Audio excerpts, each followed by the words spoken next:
কিছু ভালো জিনিস তোমার পথে আসবে যখন তুমি সত্যি সত্যি আল্লাহকে স্মরণ করবে। যখন তুমি আল্লাহকে স্মরণ করবে যেভাবে তিনি চান সেভাবে, আর যে উপায়ে তিনি চান তা হলো এই নামাজগুলোর মাধ্যমে।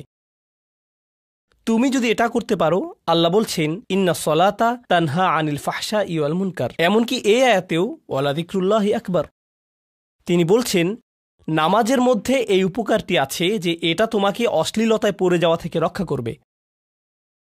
কারণ অশ্লীলতা তোমার চারপাশে বিরাজমান, আর আমি প্রিয় পুত্র তোমাকে এটার সম্মুখীন হওয়া থেকে রক্ষা করতে পারবো না।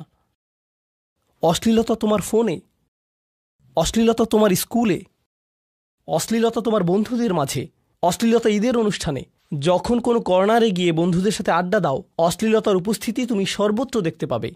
প্রতিবার যখনই তুমি অশ্লীলতার দিকে এগিয়ে যাবে তোমার অন্তর ক্ষতিগ্রস্ত হয়ে পড়বে। আর আল্লাহ বলছেন যদি তুমি এই নামাজগুলো আদায়ে যত্নবান হও, এগুলো তোমাকে অশ্লীলতার করাল গ্রাস থেকে রক্ষা করবে। একবার যদি তুমি অশ্লীলতায় ডুবে যাও তখন তুমি হয়ে পড়বে যেমন তুমি যদি দূষিত বাতাসে নিঃশ্বাস নাও, প্রথম তোমার কাশি আসবে, কিন্তু যদি এতে বেশিক্ষণ অবস্থান করো একসময় এতে তুমি অভ্যস্ত হয়ে পড়বে।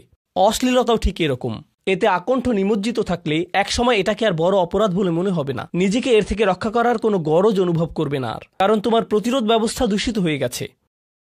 এরপর তুমি এমনকি আরও বিষাক্ত আচরণের জন্য প্রস্তুত হয়ে যাবে, এমনকি আরও জঘন্য বিষয় ওয়াল মুনকার, এমনকি আরও ঘৃণ্য কাজও তোমার দ্বারা সম্পন্ন হয়ে যেতে পারে।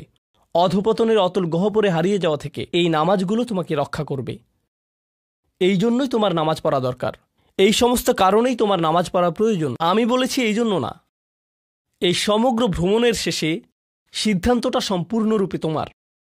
কারণ আল্লাহ হয়তো আগামীকালই আমাকে নিয়ে যেতে পারেন, আল্লাহ হয়তো আমাকে 1 বছরের মধ্যেই নিয়ে যেতে পারেন। তোমার এবং আমার মাঝে যে এই সম্পর্কটা বর্তমানে আছে, এমনকি যদি আমরা 100 বছরও বাঁচি আমরা এর চেয়ে বেশি বাঁচতে পারবো না। একটা সময় আছে যখন এর সমাপ্তি ঘটবে, কিন্তু ওই সম্পর্কটি, তুমি যদি সত্যিই ওই সম্পর্কটি সম্মান করতে চাও নামাজ পড়ো। তোমার প্রতি এটাই আমার উপদেশ।